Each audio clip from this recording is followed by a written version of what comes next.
농사 중에 제일 어려운 게 자식 농사라는 말 들어보셨죠, 다들? 정말 딱 그 말이 맞는 말이라는 걸 이제 와서 실감하게 되었습니다.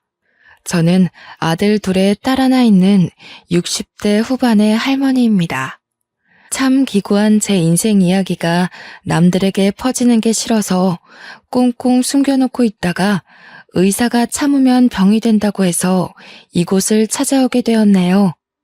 다른 분들에 비하면 별일 아닌 이야기일지 몰라도 더 이상 마음의 병을 쌓아두기 싫어서 제 손으로 한자 한자 키보드를 두드리게 되었습니다. 모쪼록 재미없는 이야기가 될지라도 끝까지 들어주시면 고맙겠습니다. 저는 3남매를 키우며 아주 열심히 살았습니다. 남편은 막내딸 낳고 초등학생도 되기 전에 하늘나라에 가버렸고 저는 죽을 힘을 다해서 아이들을 키워내야 했습니다. 하루 종일 나가서 이런 일 저런 일 안 해본 일 없었고 일을 하느라 정작 아이들에게 신경을 쓰지 못했다는 걸 시간이 흐르고 나서야 알게 되었습니다. 저는 3남매가 누구보다 돈독하고 서로를 아끼며 살고 있다고 착각을 했습니다. 아니, 어쩌면 제 바람이 저를 스스로 그렇게 가두면서 살았을지도 모르겠습니다. 엄마의 빈자리는 큰아들이, 아빠의 빈자리는 작은아들이 채워서 아이들끼리 서로를 의지하며 살기를 바랬던 걸지도 모르겠네요. 하지만 바람은 정말 저의 한날 흩어지는 소원이었을 뿐이라는 걸 나중에야 알게 됐습니다. 우리 첫째 아들이 완벽한 폭군이었다는 걸 알게 된 날, 저는 정말 기절하는 줄 알았습니다. 9살 먹은 막내딸에게 라면을 끓여오라 시켜서 딸이 고사리 같은 손으로 뜨거운 라면을 끓이다가 끓는 물을 쏟아 가슴팍에 화상을 입었을 때 그때 알게 되었죠. 울면서 둘째 아들이 저에게 전화가 왔을 때 저는 하던 일도 마무리 짓지 못하고 집으로 달려가야 했습니다. 찬물로 아무리 식혀봐야 우그러드는 살은 돌아올 생각을 하지 못했고 처지가 늦어지는 바람에 우리 딸은 가슴팍에 화상 자국을 평생 달고 살게 되었습니다. 저는 바보같이 그때서야 알게 되었죠. 첫째 아들이 동생들의 용돈을 빼앗아 쓰기도 하고 둘째가 공부한다고 하면 하나뿐인 책상을 차지하고 비켜주지 않았다는 사소한 사실까지도요. 둘째 아들이 보는 앞에서 만화책을 읽으며 둘째는 바닥에서 공부를 하게 시켰더라고요. 동생들은 나이가 있는 첫째 아들의 힘이 무서워서 벌벌 떨고만 있었습니다. 제가 이 모든 사실을 둘째와 셋째에게 들은 것은 아닙니다. 그 아이들이 저에게 조금만 일찍 이야기해 주었더라면 그 지경이 가게 냅두지 않았겠죠. 제가 이 사실을 언제 알게 되었냐면 제가 일하던 곳이 정규 휴무가 걸려 다음 청소일을 하기 전까지 잠깐 짬이 나서 집에 들렀을 때 알았습니다. 입구부터 아이들이 자지러지게 우는 소리가 들리고 느낌이 이상해서 조용히 집으로 들어가니 첫째 아이가 회초리를 들고 있더군요. 저도 사놓고 단 한 번도 쓰지 않았던 회초리였습니다.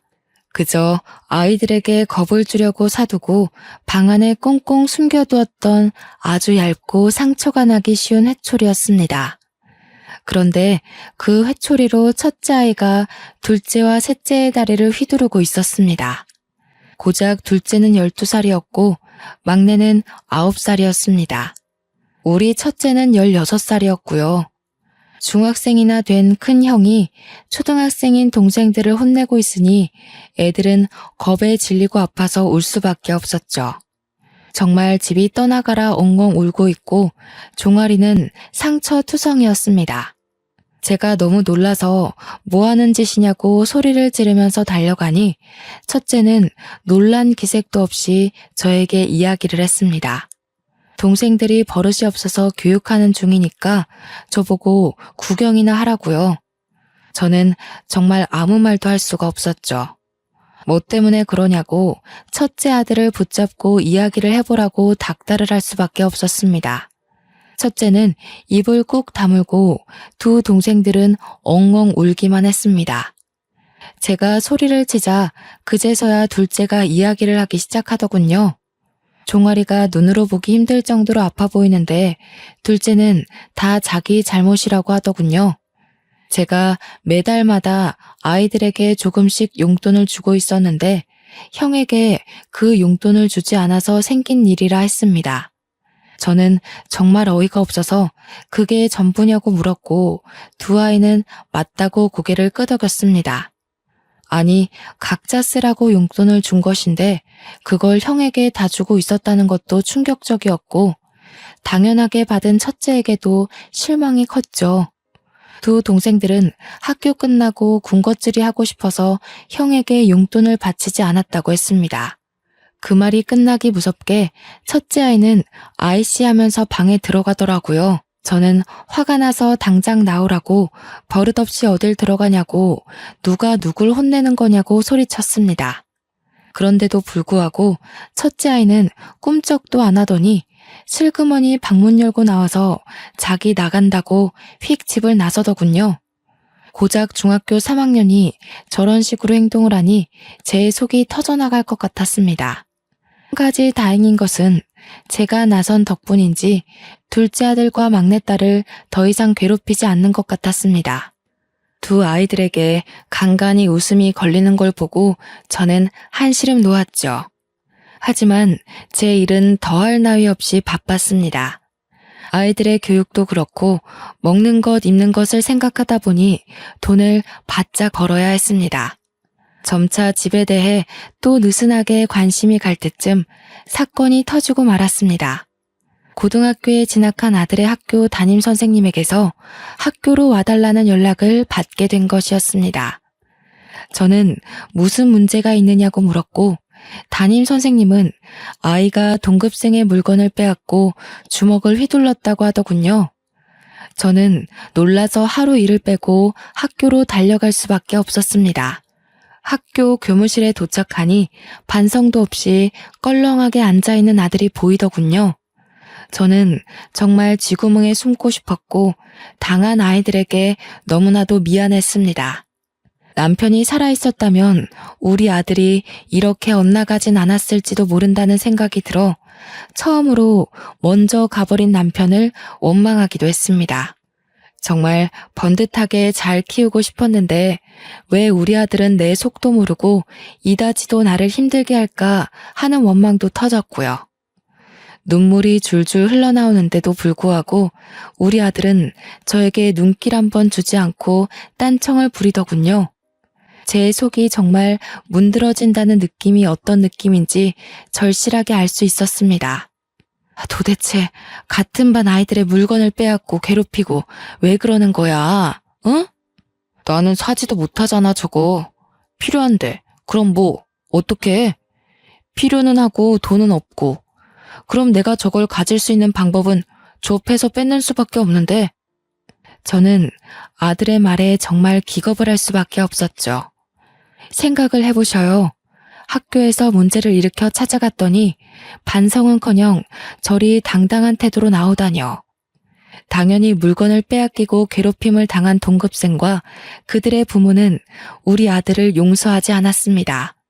저는 정말 학교에서 공부를 좀 하라는 제 바람이 그렇게 큰 것인지 몰랐죠. 결국 학교에서는 근신 처분을 내렸고 어쩔 수 없이 첫째 아들을 데리고 집으로 돌아올 수밖에 없었습니다.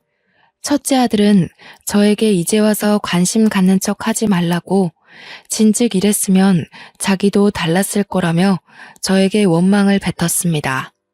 다 제가 애들을 먹여 살리겠다고 일을 하는 바람에 이렇게 된 건가 싶었고 저는 망연자실했죠. 하지만 한 가지 다행인 것은 첫째가 엇나가고 집에서 폭군처럼 굴 때마다 아무것도 하지 못하는 동생들이 책을 들여다본 덕분에 공부를 잘했다는 겁니다.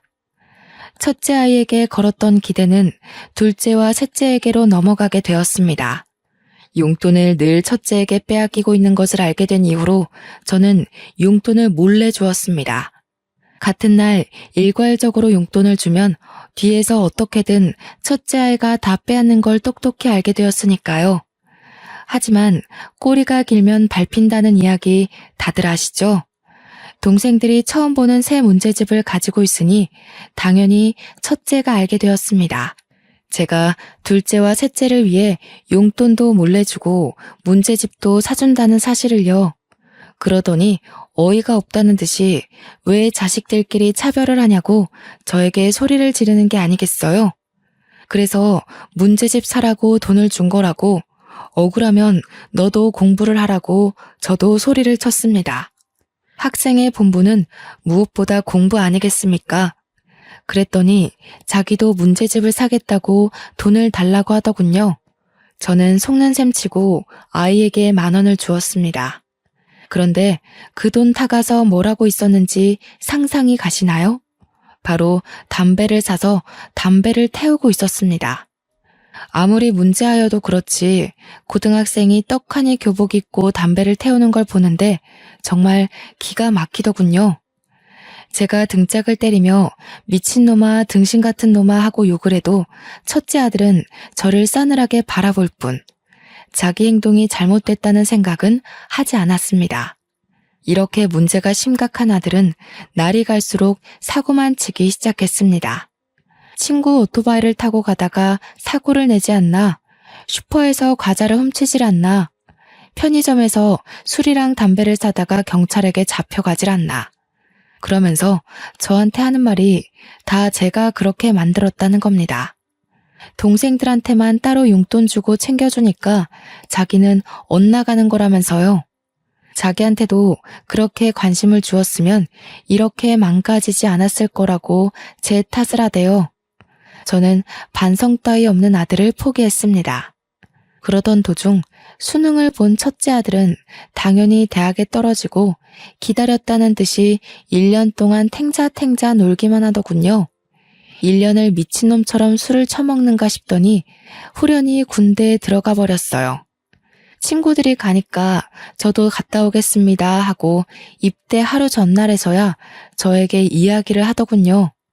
그럴 줄 알았으면 일찍 퇴근해서 돌아와 따끈한 밥이라도 한 끼 먹이고 보냈어야 했는데 우리 첫째 아들은 끝까지 저에게 미련이 없었습니다. 저는 그렇게 아들을 군대에 보내놓고 사람이 되어 돌아오기를 기다렸습니다. 하지만 우리 아들은 끝까지 제 예상 밖의 행동을 하더군요. 군대가 체질인 것 같다면서 말뚝을 박아버리겠다고 하는 겁니다. 당시만 해도 군대에 부조리가 많고 후임을 괴롭히는 일이 잦았기 때문에 저는 아들을 무척이나 걱정했습니다. 그러나 우리 아들의 고등학교 시절을 생각하면 사실 아들의 후임을 더 걱정해야 하는 편이 옳았던 거죠. 군대가 체질이라던 아들은 정말 부사관이 되었고 군대에서 휴가도 나오지 않고 돈을 벌었습니다. 특근 수당이라는 게 꽤 쏠쏠하다며 저에게 돈을 붙여주기 시작했습니다. 고등학생, 중학생이던 둘째 아들과 막내딸을 키우면서 저는 정말 알뜰살뜰하게 살았습니다. 첫째는 2년 동안 휴가를 나와도 집에 오지 않고 친구들을 만나며 군대 월급을 탕진하는 것 같더니 철이 든 건지 갑자기 생활비에 보태라며 50만 원씩 보내더군요. 휴가 나왔을 때는 집으로 와 갑자기 동생들 옷을 사주고 치킨도 사주고 하는 겁니다. 저는 드디어 첫째가 철이 들었구나, 고생길이 끝났구나 하면서 감동을 먹었죠. 갑자기 태도가 바뀐 첫째 아들의 모습에 둘째와 셋째도 어리둥절했어요. 둘째가 대학에 들어갔을 때는 대학 등록금까지 떡하니 내놓는 게 아니겠어요? 드디어 큰오빠가 정신을 차린 거라며 막내딸은 제 손을 잡고 울기까지 했습니다. 온 가족이 덩실덩실한 것은 덤이고요. 그렇게 평생을 군대에서 보낼 것처럼 굴던 첫째 아들은 30이 가까운 시점에 돌연 전역을 하고 집으로 돌아왔습니다. 전역과 동시에 군대에서 알게 된 사람을 통해 취직까지 하게 되었다고 하더군요. 저는 정말 군대가 사람을 만들어 주었구나 하면서 기뻐했습니다. 그때 막내는 대학생이었고 둘째는 군대에 다녀와 복학을 한 시점이었습니다. 여전히 등록금을 대랴 생활비를 마련하랴 엄청나게 바쁜 생활을 해야 했습니다. 무릎을 꿇고 걸레질을 해야 하는 청소 특성상 무릎이 시큰거려 너무나도 힘들었지만 첫째가 번듯한 직장인이니 행복했죠. 월급을 받는 날이면 저에게 생활비에 보태라고 돈을 주기도 하고 동생들을 위해 돈을 아낌없이 썼습니다. 그렇게 막내까지 졸업을 마치고 3남매가 모두 직장인이 되었을 때 저는 드디어 생활이 좀 피어나나 했습니다. 이유는 아이들 셋 전부 다 저에게 생활비를 주었기 때문이었습니다. 막내딸은 저에게 청소하느라 고생했다며 이제는 좀 쉬어도 되지 않겠냐고 하더군요. 시큰거리는 무릎도 고쳤으면 좋겠다고 했지만 만만치 않은 병원비까지 아이들에게 짊어지게 하고 싶지 않았어요. 저는 일을 좀 줄이긴 했지만 그래도 여전히 바쁘게 일을 했고 저축도 하고 그렇게 시간을 보냈습니다.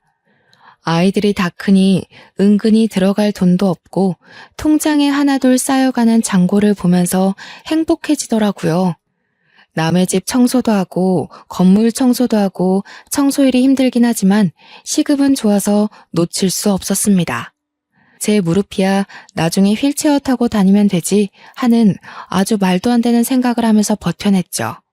첫째 아들이 34살이 되었을 때 드디어 저에게 결혼하고 싶은 사람이 있다면서 여자를 소개시켜 주겠다고 했습니다. 첫 만남이 아직도 생생하니 잊혀지지가 않습니다.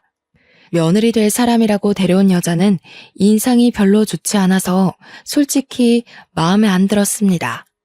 째진 눈꼬리에 득실득실하게 붙은 욕심살이 있어서 우리 아들이랑 결혼하겠다고 하니 걱정이 앞섰습니다. 그런데 그게 다 제 편견이었는지 성격이 아주 부침살 있는 게 시원시원하니 좋더라고요. 물론 가끔 말이 좀 세게 나오는 경향이 있어서 제가 처음에는 눈치를 봐야 했지만요. 저한테 시집살이는 시키지 않으셨으면 좋겠어요. 제가 제 사람 하나는 끝내주게 챙기는 타입이거든요. 하지만 제 사람이 아니다 싶을 때는 칼같이 내치는 사람입니다. 나도 연락을 자주 하거나 시집살이 시킬 맘 없네. 요즘 시대가 그런 시대도 아니고 그저 둘이 잘 먹고 잘 살았으면 하는 마음뿐이지. 며느리가 눈에 힘을 주면서 이야기하니까 괜히 저도 마음이 쫄리더라고요. 그래서 솔직하게 이야기를 했더니 며느리가 갑자기 저한테 웃음을 흘리면서 싹싹하게 굴기 시작했어요. 제가 시집살이를 시킬 마음 없다고 하니 그제서야 마음의 문을 열어둔 느낌이었습니다. 어머님, 제가 반찬을 좀 해왔는데 입에 맞으실진 모르겠지만 한번 드셔보세요. 제가 철되면 식혜도에다 보낼게요. 제가 식혜 하나는 끝내주게 만들거든요. 김장철 되면 김장김치도 좀 보내드릴까요? 제가 요리하는 걸 워낙 좋아해서요. 며느리가 만들어 보내준 식혜는 정말 팔아도 될 만큼 달달하고 부드럽고 좋았습니다. 김치도 어찌나 맛이 좋던지 우리 며느리가 반찬 가게 하면 정말 장사가 대박나겠다고 생각할 정도였어요. 맏며느리로 저렇게 손재주가 좋은 아이가 들어오다니 제 복이 아닐까 싶기도 했습니다. 반평생을 속을 썩이던 첫째 아들에게 어찌 저리 좋은 인연이 나타났을까 싶기도 했고요. 그런데 우리 막내딸의 생각은 조금 달랐던 것 같습니다. 어느 날 저에게 다가오더니 슬며시 식혜 맛을 보고는 저에게 이야기를 하더군요. 엄마, 내가 CC식품 다니잖아. 그런데 아무리 생각해도 이 식혜가 우리 회사 제품 같아. 그리고 김치도 마트에서 파는 그 김치 같고. 막내딸의 이야기는 사온 상품을 대충 통에 옮겨 담고는 생색을 내는 것 같다는 이야기였어요. 막내가 식품회사를 다니기 때문에 흘려드릴 수 없는 이야기였습니다. 며느리가 항상 자기가 직접 만든 거라고 생색을 내며 저에게 손을 내밀었기 때문에 저는 용돈을 주는 것으로 보답을 했거든요. 그런데 이게 모두 사온 상품이었다고 생각하니 은근히 배신감이 느껴지더라고요. 저는 애써 태어난 척 딸에게 설마 그런 걸로 거짓말을 치겠냐고 너무 새언니를 미워하지 말라고 했습니다. 아무래도 막내딸은 큰아들에게 당한 것이 많으니 색안경을 끼고 볼 수 있겠다는 생각을 했기 때문이었어요. 그런데 몇 개월 지나서 첫째 아들이 저에게 오더니 더 이상 생활비를 보탤 수 없겠다고 하더군요. 그래서 왜 그러냐, 무슨 일 있냐고 물어보았습니다. 그러자 며느리가 임신을 했다는 경사로운 소식을 전하는 게 아니겠어요? 아이를 가져서 병원비도 그렇고 앞으로 태어날 아이를 위해 돈을 저축도 해야 하고 살 것도 많다고 하더군요. 저는 당연히 생활비를 더 이상 주지 않아도 된다고 했습니다. 어차피 저도 소소하게 벌고 있었고 둘째 아들과 막내딸이 계속해서 저에게 생활비를 보태고 있었으니까요. 첫째 아들이 저에게 생활비를 주지 않는다고 해서 제가 당장 굶어야 하는 것도 아니었고요. 저는 일을 조금 늘릴까 고민까지 했습니다. 손주가 태어나면 저도 아무것도 해주지 않을 수 없으니까 말이죠. 저는 손주를 볼 생각에 신이 나서 정말 매일 밤 어떤 아이가 태어날까 상상하며 잠들었습니다. 꿈에라도 한번 나타나주면 좋겠다. 우리 남편이 살아있으면 정말 좋겠다. 그런 생각을 하며 단잠을 잤습니다. 그런데 며느리가 임신을 하고 나서부터 오묘하게 태도가 바뀌는 게 아니겠습니까? 처음에는 싹싹하게 굴던 며느리가 시간이 지날수록 점점 저를 냉대하는 게 느껴졌습니다.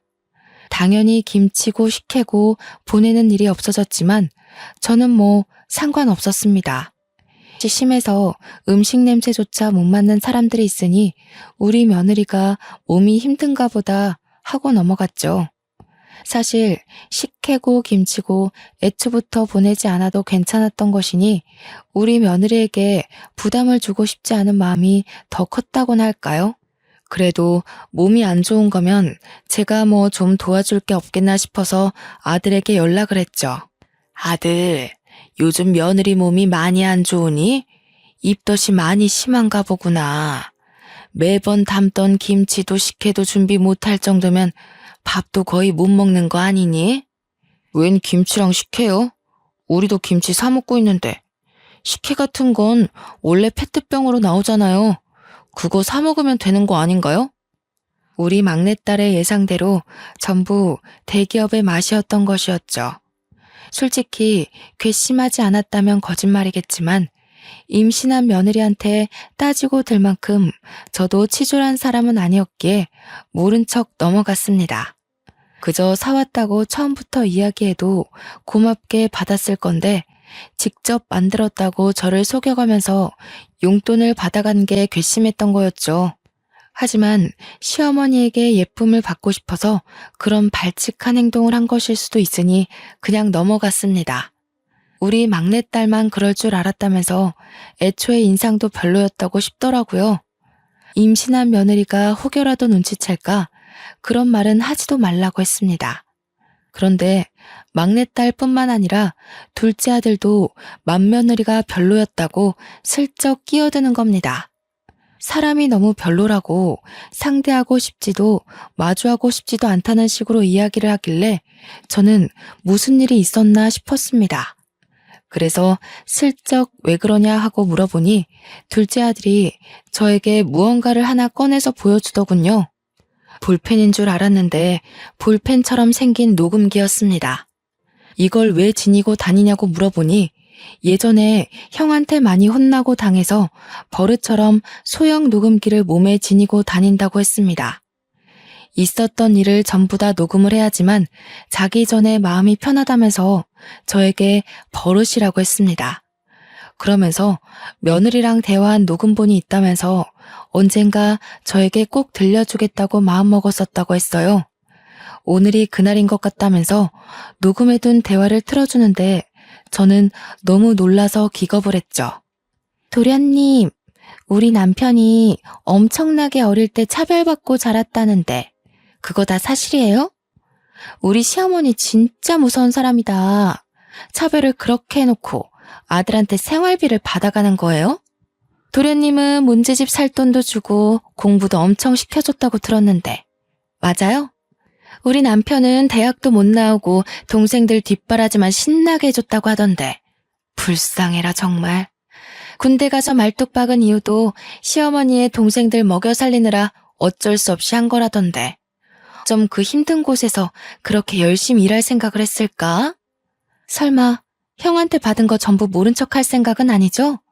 조카 생기면 차별 대우 받으면서 챙긴 목까지 다 챙겨주셔야 돼요. 임신까지 했는데 임신 축하 비용 같은 거 없어요? 남들은 다 해준다던데. 저는 욕심 없으니까 그냥 100만 원 정도만 해주세요.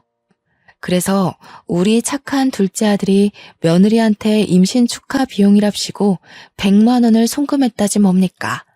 저는 정말 기가 막혀서 막내딸한테도 이런 이야기를 들었냐고 하니까 막내딸은 자기한테 요구하진 않았다고 하더군요. 평소에도 별로 좋아하는 티를 안 내서 자기한테까진 이야기를 안 한 것 같다고 하는데 정말 기가 막히고 코가 막힐 지경이죠. 너무 어이가 없어서 며느리에게 전화해서 호되게 혼을 낼까 싶었지만 둘째 아들이 참으라길래 꾹 참았습니다.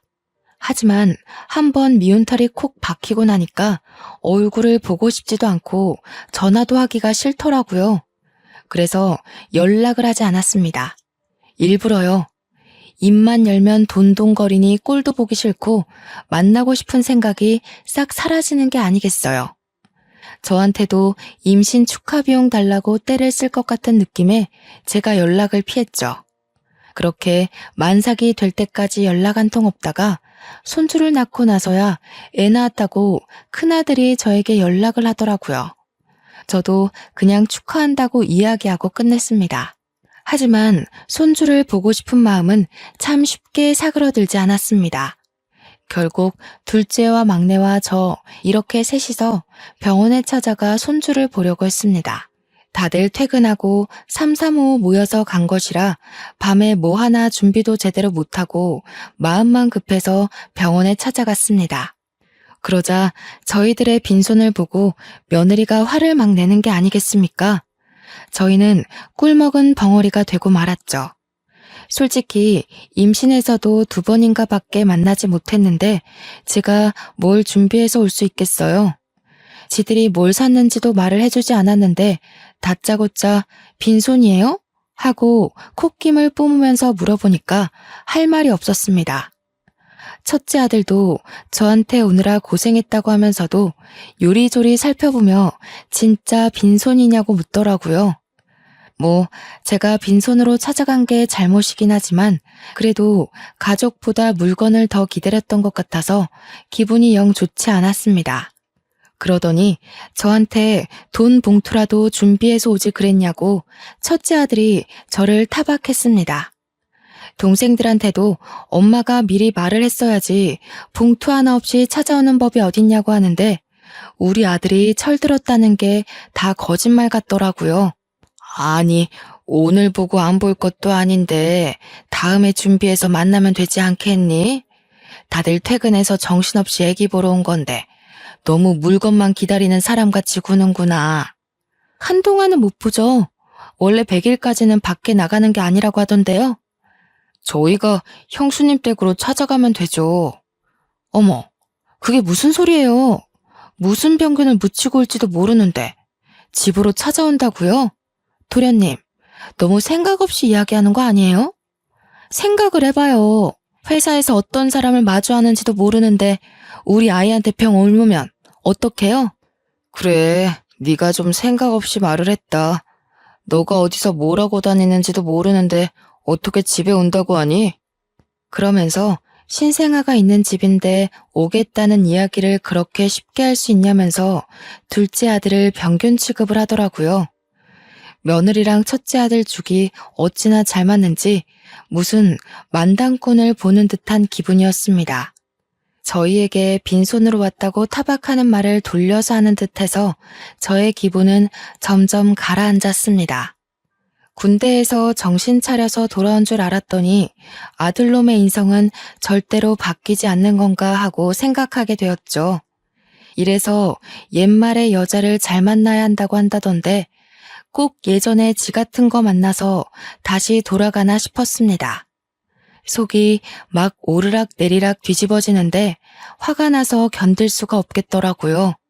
그래서 정색을 하고 며느리에게 이야기를 했죠. 안 간다고요. 오늘 저 멀리서 본 걸로 만족하겠다. 내 손주이긴 해도 며느리도 몇 번 못 보고 맞이해서 그런지 정이 안 간다고 했어요. 정이 안 가는데 선물이고 돈이고 무슨 소용이 있겠냐고 체념하듯이 이야기했더니 아들이 입을 꾹 다물더군요. 저는 거기서 멈추지 않고 하고 싶은 말을 다 해야겠다고 생각했습니다. 그래서 알아서 잘 키우고 나중에 애가 병 안 걸릴 나이 되면 그제서야 만나자고 했습니다. 그러니까 며느리가 저한테 돈이 안 나올 것 같았는지 어머님 하고 부르는 게 아니겠어요? 며느리가 언제 저를 저렇게 불러줘봤나 싶은 생각이 들더라고요. 그러더니 저한테 그냥 가시면 어떻게 하냐고 소리를 치는데 듣기 싫어서 애들 데리고 그냥 병실을 나왔습니다. 그러니까 첫째 아들이 쫓아나와서 저한테 조금 화를 냈습니다. 아니 엄마, 그래도 와이프가 애까지 낳았는데 축하한다고 돈 봉투는 주고 가야지. 얘, 너 나한테 돈 봉투 맡겨놨니? 왜 자꾸 돈돈거리고 그러는 거야? 그동안 생활비까지 들였는데 1억이에요? 그럼 나도 여태 너 키웠는데 1억이야? 얘, 너도 꼭 너 같은 자식 낳아 키우면서 고생 좀 해봐라. 더도 말고 덜도 말고 딱 너 같은 자식. 제가 씩씩거리면서 이야기하자 아들놈도 입을 꾹 닫았습니다. 그리고 진짜로 첫째 아들네랑은 왕래를 끊고 살았습니다. 얼마나 오래 끊었냐 하면요. 둘째 아들과 막내딸이 결혼을 해서 각자 가정을 꾸릴 때까지도 연락을 하고 지내지 않았습니다. 애들도 줄줄이 손주들 낳고 사는데 그동안 첫째네랑은 특별한 일 없을 때는 만나지도 않았네요. 동생들 결혼할 때나 손주들 태어났을 때 빼고 명절에도 만나지 않았으니 얼마나 거리감이 느껴지는지 이해가 가시나요? 첫째 아들네는 벌써 애가 셋이지만 저는 그 셋의 얼굴도 구별 못할 만큼 만나지 않았습니다. 슬며시 왕래를 시작한 건 막내까지 애를 낳았을 때였어요. 명절이랍시고 찾아와서는 두런두런 지들 사는 이야기를 하는데 그것조차 곱게 보이질 않더군요. 전부 다 엄마 돈 내놔 하는 말로 들렸기 때문입니다. 그런데 보면 볼수록 첫째 아들네 첫째 손주를 어떻게 키운 건지 애가 너무 오냐오냐 자라서 완전 자기 멋대로 구는 겁니다. 초등학생인데 막 지나가는 개한테 돌을 던져서 개 주인이랑 소송전에 걸리지를 않나. 주차장에 멀쩡히 세워진 차를 막대기로 긁고 다녀서 그 도장값까지 전부 물어줬다고 하대요. 사고란 사고는 다치고 다니는 게 아니겠어요? 그러더니 동생들을 엄청 괴롭힌다고 미치겠다고 하는 겁니다. 첫째 아들네 둘째 셋째가 아예 기도 못 풀고 다닌다면서 동생들 불쌍해 죽겠다고 이야기를 하더군요.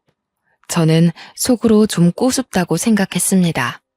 어릴 적 첫째 아들이 둘째랑 셋째를 괴롭혔던 것처럼 지 아들이 똑같은 짓을 하고 있으니까요. 그러더니 며느리가 슬며시 제 눈치를 보면서 첫째 애를 좀 봐달라고 하는 게 아니겠어요? 자식들 다 시집장가 보내고 용돈 받으면서 간간히 시급이 센 청소일만 하고 노후를 즐기려는 마당에 손주를 봐달라고 하다니요.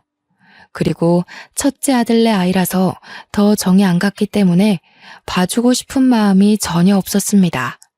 그래서 저는 며느리에게 미쳤냐고 죽어도 아이 안 봐준다고 딱 잘라서 거절을 했어요. 그래도 며느리는 포기하지 않고 저한테 주말에만 데려갈 테니 평일에 아예 저보고 데리고 살아달라고 하는 겁니다.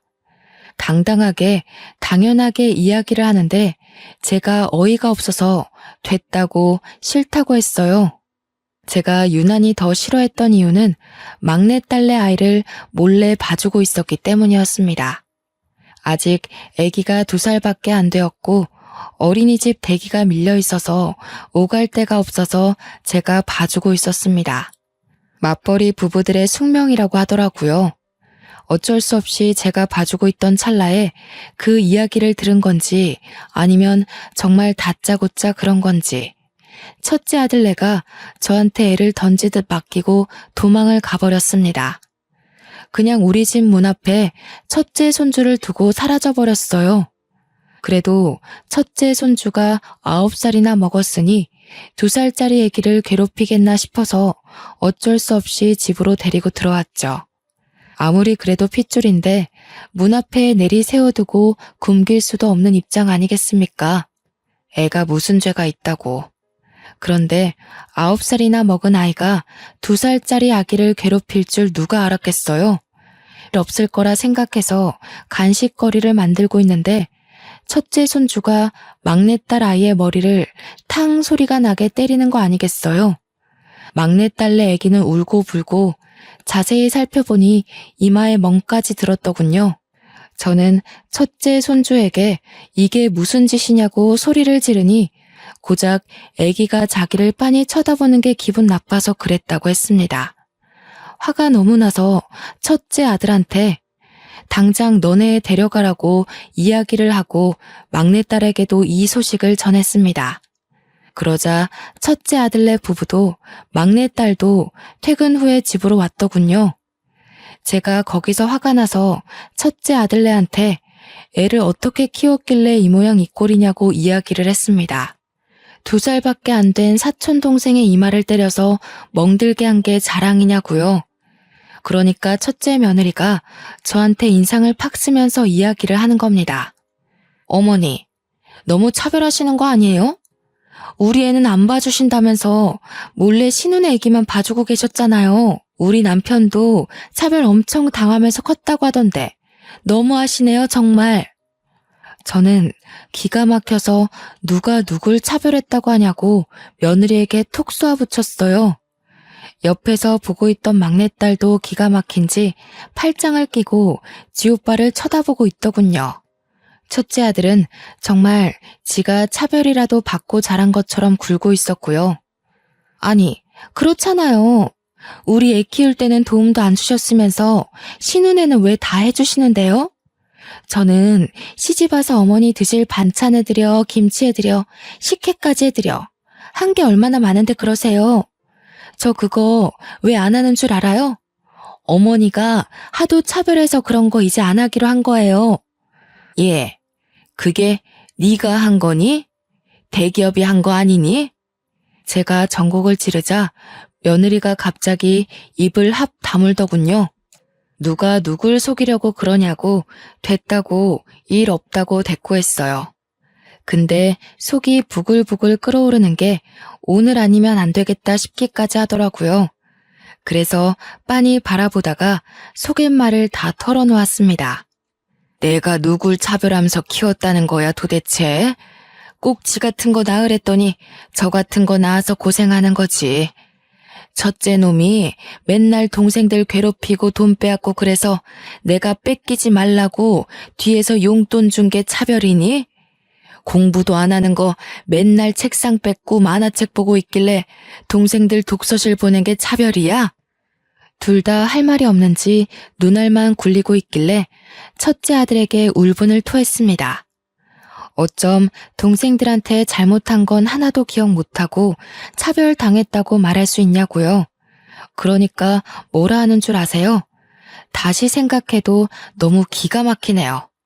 그래서 제가 생활비 드렸잖아요. 너만 줬니? 애들도 다 줬다. 너는 첫째 아이 낳고 뚝 끊었지만 둘째랑 막내는 애들 둘씩이나 낳고도 나한테 준다. 어머님, 아무리 그래도 생활비 운운하시면서 애를 안 봐주시는 건 차별이죠. 제가 힘들어서 못 봐주겠다고 한 거지 안 봐주겠다고 한 건 아니라고 못을 박았습니다. 이 정도로 말했으면 포기하고 집에 갈 법도 한데 며느리도 나를 잡았는지 저한테 박박 우기면서 이야기를 하더군요. 돈 드리면 돼요. 평일 내내 봐주시면 주말에 데려갈게요. 50만 원도 드리고요. 막내딸은 어이가 없는지 허허거리면서 웃고 맏며느리는 뭐가 당당한지 고개를 빳빳하게 들고 있더군요. 그래서 제가 딱 잘라 말했습니다. 그래? 그럼 50만 원에 다른 사람 구해봐라. 구해지나. 그리고는 축객령을 내렸어요. 쫓겨나듯 나간 첫째 아들네는 저한테 너무하다고 막 난리를 치더라고요. 하지만 첫째 아들네도 만만치 않은 놈들이었습니다. 며칠 뒤에 갑자기 또 우리 집에 애를 던져놓고 갔지 뭡니까? 열이 받아서 며느리에게 전화하니 안 받고 제가 다음부터는 절대로 안 받아준다고 이야기를 했는데도 무시하더군요.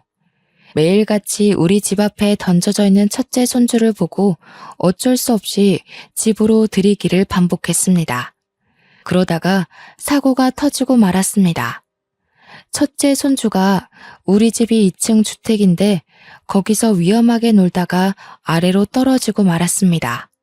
119를 불러서 가는데 다행히 머리는 다치지 않고 다리가 똑 부러져서 수술을 해야 한다고 하더군요.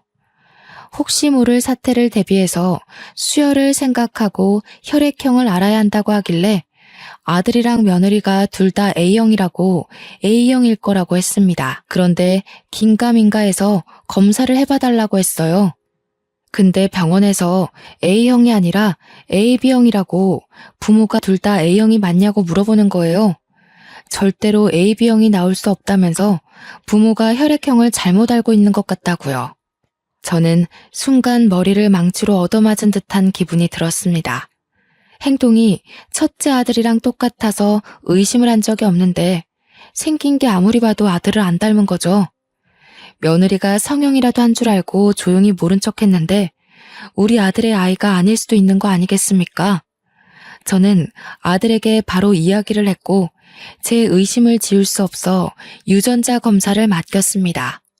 맏며느리가 전업주부임에도 애를 우리 집에 던지고 싸돌아다니는 것도 수상하고 그런데 정말 친자검사 결과에서 아들과 일치하지 않는다고 나온 겁니다. 첫째 아들이 열이 받아서 둘째와 셋째 아기까지 모조리 다 검사를 했는데 친자 불일치가 떴어요. 첫째 손주가 누워있는 병실에서 당연히 난리가 났습니다. 아들은 애기 아빠가 누구냐고 소리치고 며느리는 사색이 되고 알고 보니 10년 된 내연남이 있었고 자식들이 그 내연남의 아이였던 겁니다. 온 가족이 전부 뒷목 잡고 쓰러졌어요. 결국 변호사 선임해서 첫째 아들은 이혼 도장 찍고 위자료 소송에 상간남 소송까지 다 했습니다. 그런데 며느리의 내연남도 알고 보니 유부남이었고 아이 셋을 혼자 키우기 어렵자 저를 찾아와 뻔뻔하게 말을 했어요. 어머님, 그래도 그동안 같이 살았던 정이 있는데 애들만이라도 좀 데려가 주시면 안 되나요? 저 혼자 먹고 살기도 너무 빠듯해요. 아니면 아범 설득해서 양육비라도 좀 주라 하세요. 내가 왜 남의 씨를 키워주남? 그동안 정은 개뿔이다. 남의 아이들한테 왜 우리 아들이 양육비를 주니? 안 그래도 내일 변호사 만나서 파양 신청하기로 했다. 그러더니 그 뒤로 저를 몇 번이나 찾아와서 눈물로 읍소했다가 화를 냈다가 들어 누웠다가 하는 게 아니겠습니까? 나중에는 제발 받아달라고 사정사정하는데 결국 경찰에 신고하고 매몰차게 보내버렸습니다. 첫째 아들은 그날 이후로 제 눈치를 보느라 아무것도 못하고 죄송하다고만 하고 있고요. 솔직히 시간이 다 흐른 지금이라 꼴도 보기 싫지만 상심이 클 첫째 아들을 여태 끼고 살고 있습니다.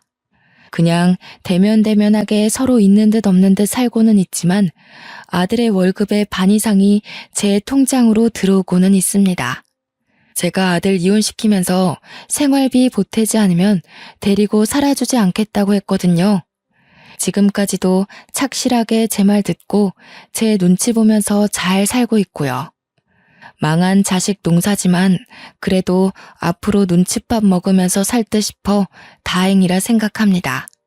아들이 주는 생활비 한 푼 두 푼 모아 시큰거리는 제 무릎 제대로 고쳐볼까 합니다.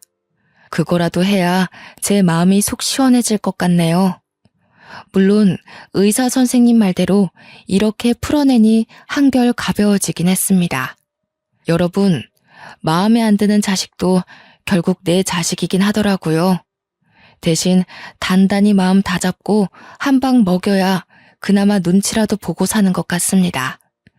대한민국의 어머니들 모두 힘내시고 앞으로는 당당하게 삽시다. 감사합니다.